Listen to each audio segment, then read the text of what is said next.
de pont entre les Burundais en exil et ceux restés au pays à travers des informations bien fouillées concernant tous les domaines de la vie du pays. Le magazine Humura Burundi est diffusé sur le web via le site de la RPA www.rpa.bi. Humura Burundi. Merci de votre fidélité. Bienvenue, amis de la RPA, à ce magazine Humura Burundi dont voici les principales articulations. Les habitants de Marangara ne dorment que d'un seul œil depuis un certain temps. Ils disent être inquiets pour leur sécurité, une inquiétude liée à la distribution d'armes à feu aux Imbonirakure de cette localité depuis quelque temps. Perturbation des activités à la Sobougeya, le non-respect de l'horaire des repas serait à l'origine de cette déstabilisation. Et comme tous les samedis, la deuxième partie de ce magazine est consacrée à la rubrique Au cœur de la société. Et aujourd'hui, on vous parlera d'une réfugiée burundaise de Nakivale qui fait vivre sa famille grâce à son métier de couture. Voilà pour le sommaire. À la présentation de ce magazine, vous êtes avec José Mozaneza, Lucie Kabeda et Inès Gakiza sont à la cabine technique. Dans quelques poussières de secondes, le développement de ces titres.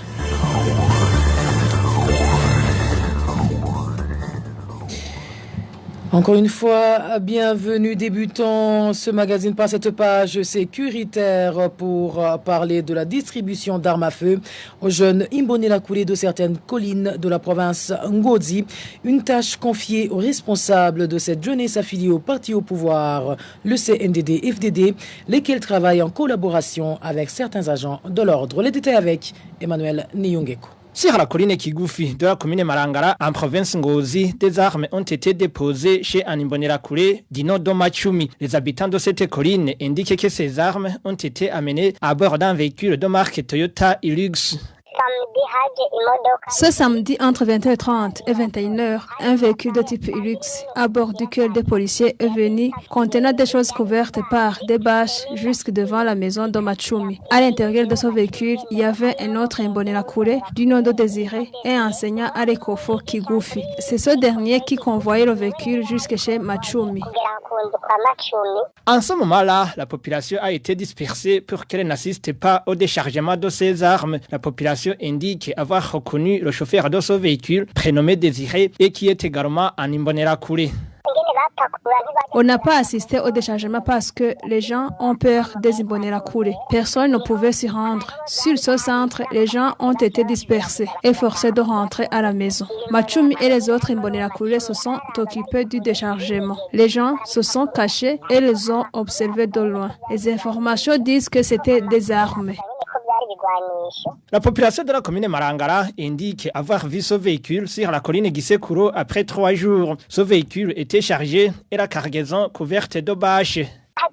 Après 3 jours, ce même véhicule est revenu encore à Marangara sur la colline Gisekuro pendant la nuit. Il contenait des choses couvertes de bâches, mais le lieu de son déchargement n'a pas été connu. Pour le moment, la population de la commune Marangara est dans une peur panique suite à cette distribution des armes aux Imbonerakure. À ce propos, nous avons essayé de joindre par téléphone Emmanuel Ntachonsanze, administrateur de la commune Marangara, mais il n'a pas décroché. Emmanuel Niyongeko, sécurité, toujours une personne a été blessée par balle la nuit de ce vendredi en zone Nyakabiga. Nous sommes en commune Mukaza de la mairie de Bujumbura, selon nos sources. La victime est une dame qui n'a pas obtempéré à l'ordre de s'arrêter à une barrière policière. C'était vers 21h, d'où les policiers lui ont tiré dessus, blessée au niveau des jambes. La victime reçoit pour le moment des soins dans l'un des hôpitaux de la ville de Bujumbura. Et en page politique, le ministre de l'Intérieur interpelle les administratifs à punir exemplairement les responsables des persécutions plutôt basées sur l'intolérance politique. Pascal Barandaguié a également fait un clin d'œil à la jeunesse, l'invitant à prendre exemple sur leurs aînés qui ne se rentrent jamais dedans malgré leurs divergences d'opinion. Le ministre Barandaguié s'est exprimé lors des travaux communautaires de ce samedi qu'il a effectués dans la localité d'Omagara, située en province Rumongue. Suivi.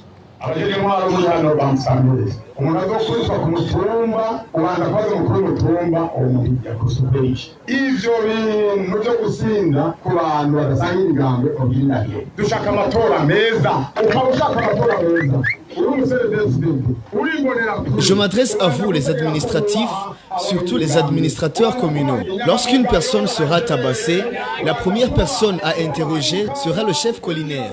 Ces querelles entre les membres des différents partis politiques doivent s'arrêter. Nous voulons que le processus électoral se déroule paisiblement. Que tout membre du CNDD-FDD, que tu sois un jeune Imbonerakure, sache respecter les membres des autres partis politiques. Tu dois respecter les Inyangamugayo du CNL, les JRR de l'UPRONA. Que tu sois un jeune Inziraguhemuka du parti Frodebou, que tu sois un jeune Ichuma Chindege, respectez les Burundais des autres partis politiques. Nous autres autorités qui sommes issus des partis politiques, jamais nous ne nous faisons des querelles. Moi, je suis issu du parti au pouvoir, le CNDD-FDD. Je n'ai jamais donné un seul coup de poing à une autorité issue du parti CNL. Respectez vos administratifs, respectez les chefs collinaires, les chefs de quartier et occupez-vous des travaux de développement. Participez aux travaux communautaires de samedi et aux travaux de protection de l'environnement de jeudi.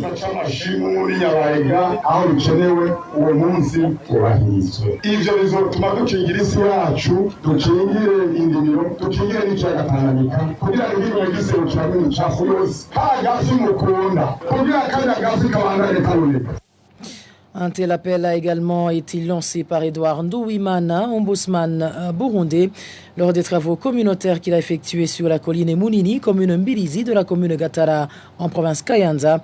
Il a lui aussi appelé les jeunes à plus de retenue et de tolérance, surtout en ce qui est de la politique. Et nous détenons cet élément sonore du ministre Barandaguié de nos confrères de la radio-télévision nationale du Burundi.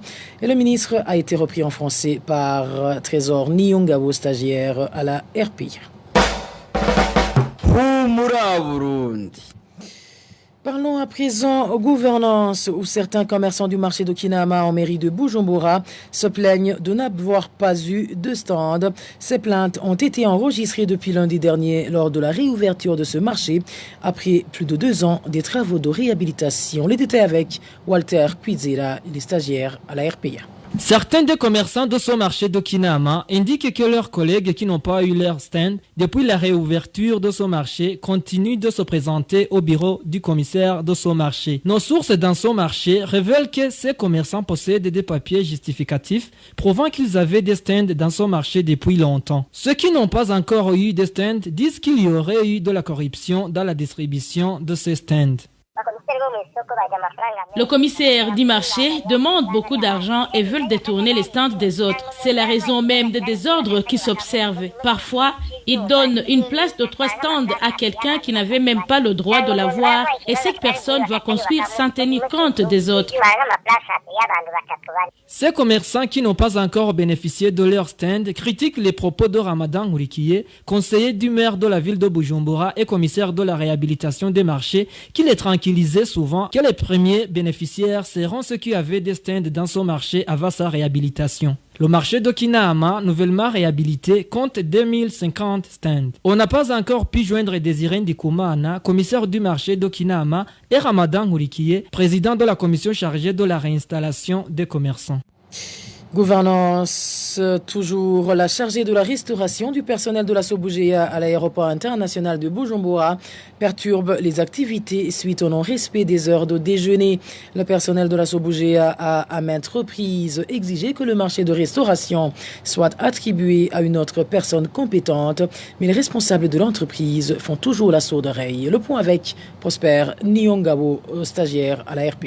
Depuis plus de 2 ans, le personnel de la Sobujea réclame la rupture du contrat du marché de restauration. Ce personnel indique que la personne à qui le marché a été attribué ne respecte pas les heures du déjeuner. Au lieu de fournir le repas à midi, le repas est servi vers 14 h. Ce retard est à l'origine de la perturbation des activités de cette entreprise.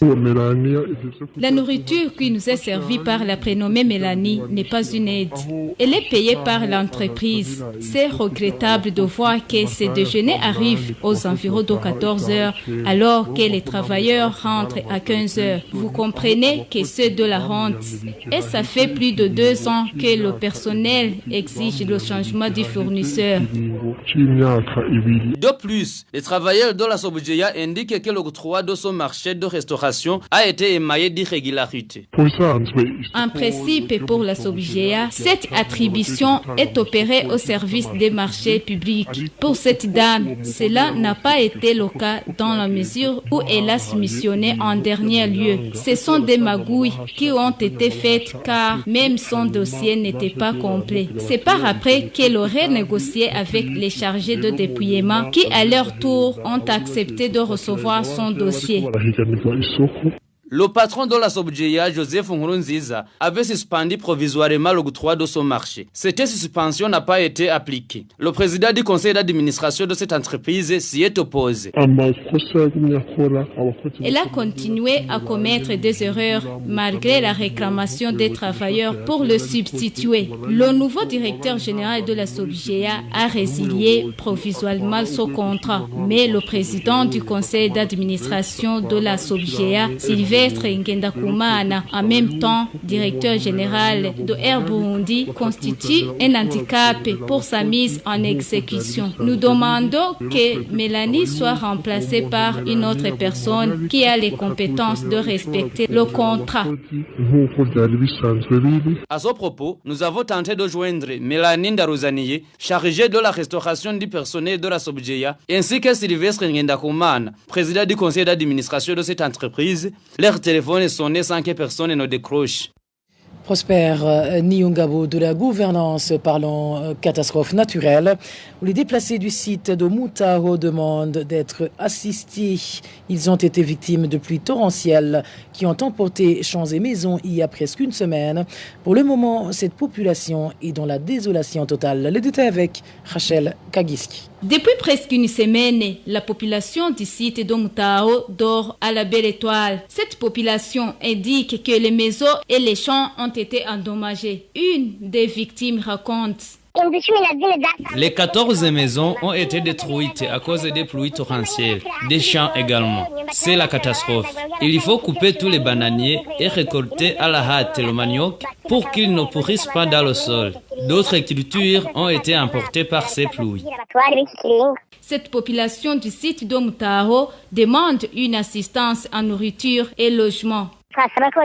Nous demandons qu'on nous donne des tôles et de la nourriture pour les familles en difficulté.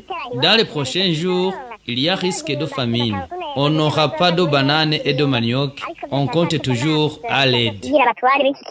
Contacté à ce propos, Denis Nyomuhani, administrateur de la commune Moutao, nous a invités de le rencontrer à son bureau. Rachel Kagiski est toujours en parlant de catastrophe naturelle. Personne n'est venu au secours à la population d'Omukike, victime des pluies et de la grêle. Cette population demande aux bienfaiteurs de lui venir en aide, surtout qu'il est en proie à la pauvreté. Plus de détails avec Fabrice Nzoïha, stagiaire à la RPI. Cette population de la commune Moukik indique que personne n'est jusqu'ici venu à son secours après les pluies torrentielles dont elle a été victime. Pour le moment, cette population fait recours au bétail pour survivre. Jusqu'à cette heure-ci, on n'a rien reçu. Nous attendons dans le vide. Des familles s'entraident pour avoir la ration pour les enfants. On va une vache ou un autre bien. On n'a pas encore reçu d'aide et la rentrée scolaire a commencé. On ne sait pas quoi faire. La population d'Omukik indique que des autorités ont dressé des listes des victimes. Depuis, elle n'a plus revu ces autorités. Les autorités sont venues seulement pour recenser les victimes de cette pluie torrentielle. La situation est ainsi. Nous attendons l'acte d'Odier. Cette population d'Omukik demande à toute âme charitable de lui venir en aide. La rédaction a tenté de joindre Jérémy Ngendakumana, administrateur de la commune Moukik, mais en vain.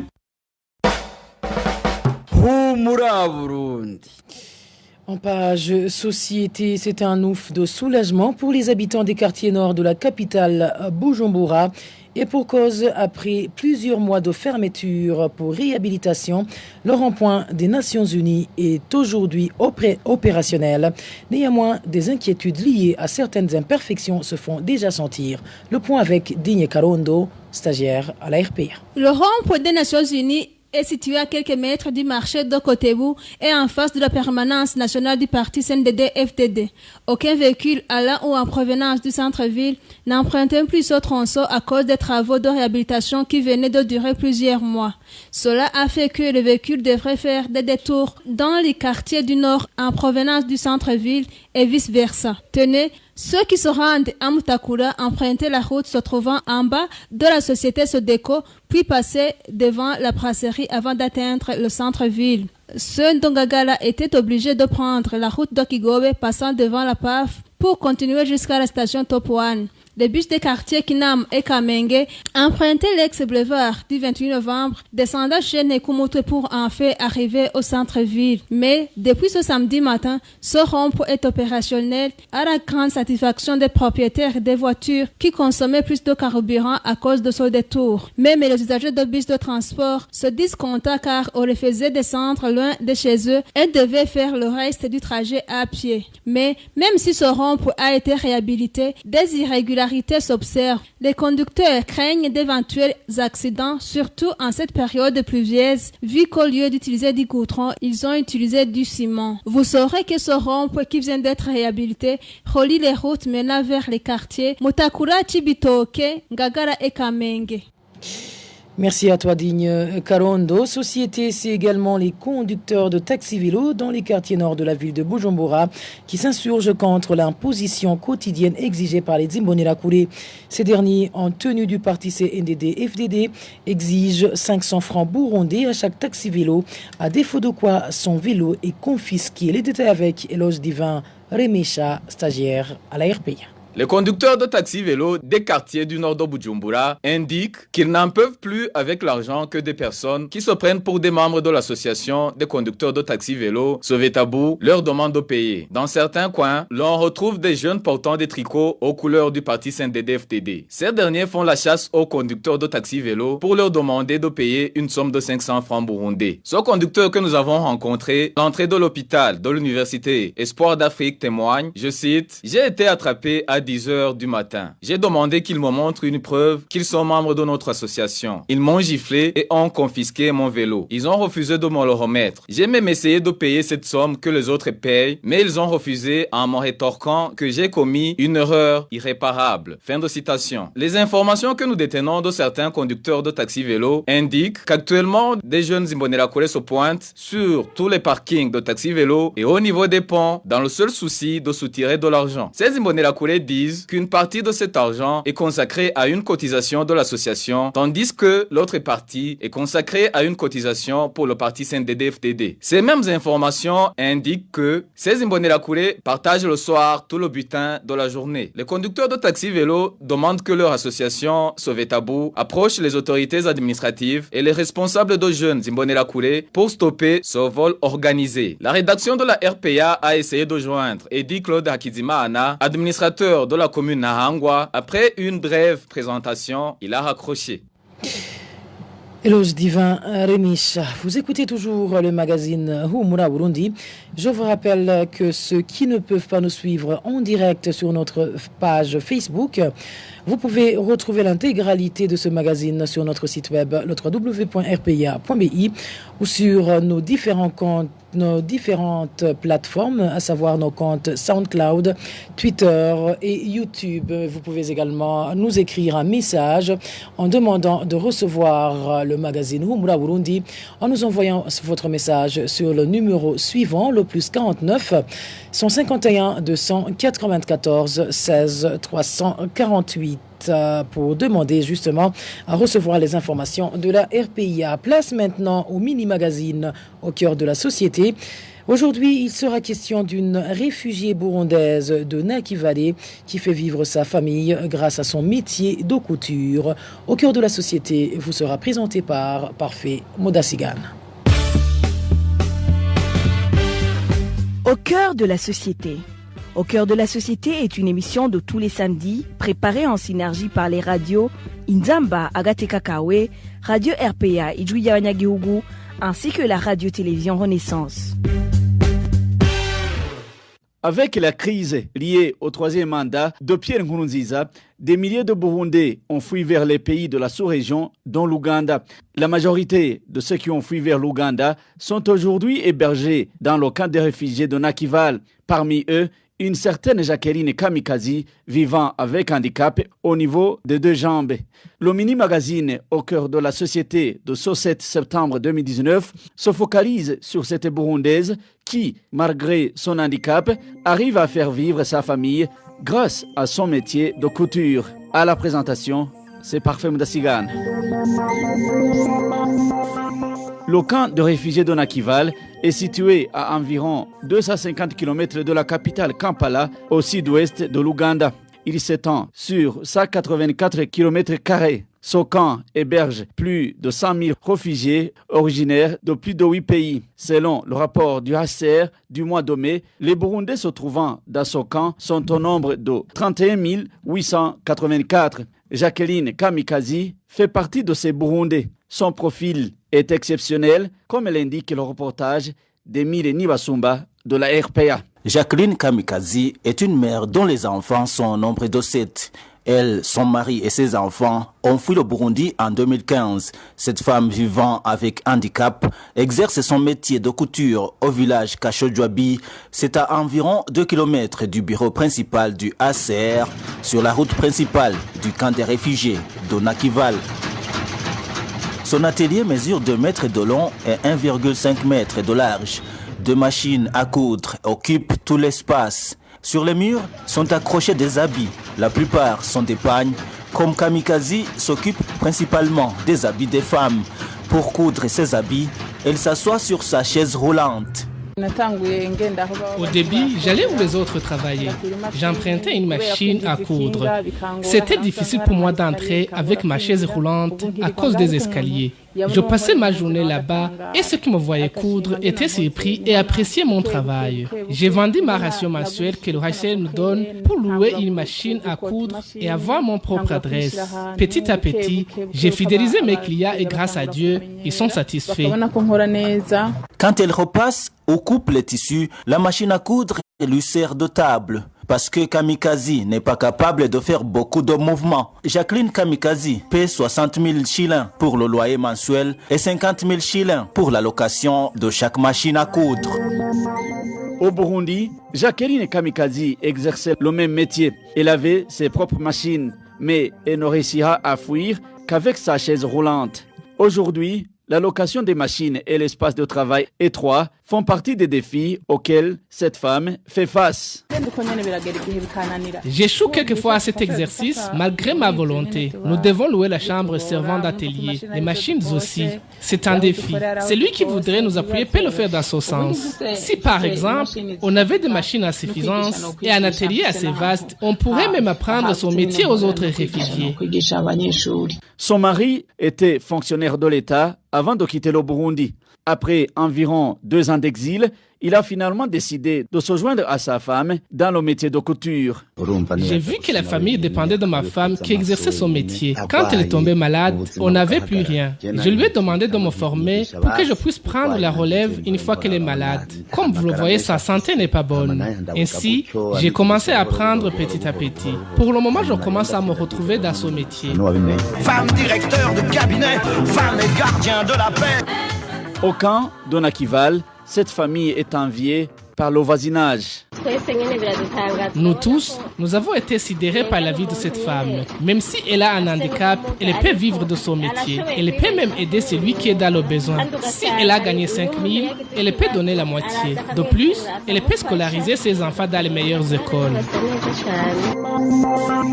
Malgré les défis, certains réfugiés burundais parviennent à faire vivre leur famille, comme c'est le cas pour Jacqueline Kamikazi. Et voilà, c'est par ici que s'achève le mini-magazine au cœur de la société de ce 7 septembre 2019.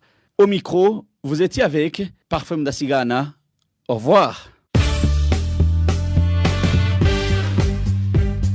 C'était l'émission Au cœur de la société. Et voilà, chers auditeurs, c'est sur ce mini-magazine au cœur de la société que nous bouclons le magazine Humura Burundi de ce samedi 7 septembre 2019. Merci à vous tous qui nous avez tenu compagnie. Merci à toute l'équipe rédactionnelle qui m'a aidé à collecter toutes ces informations. Merci également à Lucie Kabeda et Inès Gakiza qui étaient de l'autre côté de la cabine technique. À la présentation, vous étiez avec José Mozaneza. Excellente soirée chez vous.